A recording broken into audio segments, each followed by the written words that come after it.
Naquele estradão deserto, uma boiada descia pras bandas do Araguaia pra fazer a travessia. O capataz era um velho de muita sabedoria. As ordens eram severas e a peonada obedecia.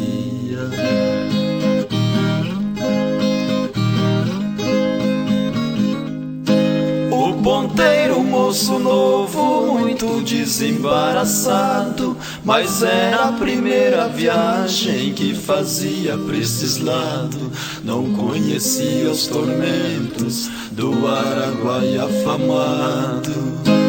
Não sabia que as piranhas eram perigo danado.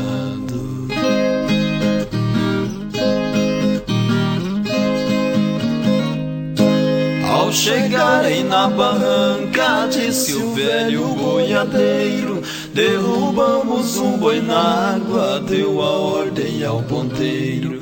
Enquanto as piranhas comem, temos que passar ligeiro. Toque logo esse boi velho,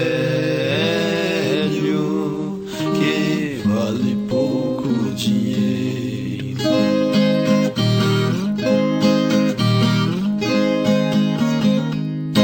Era um boi de aspas grandes, já ruído pelos anos. O coitado não sabia do seu destino tirano. Sangrando por ferroadas, no Araguaia foi entrando.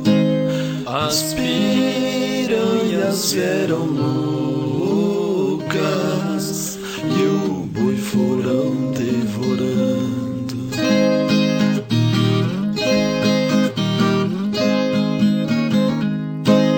Enquanto o pobre boi velho ia sendo devorado, a boiada foi nadando e saiu do outro lado.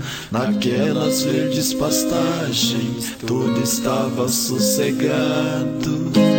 Disse o velho ao ponteiro: pode ficar descansado.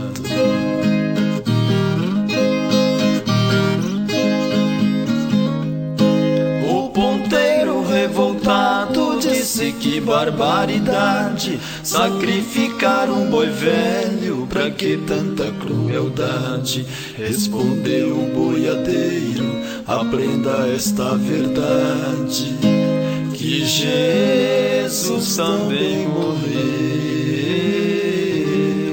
pra salvar a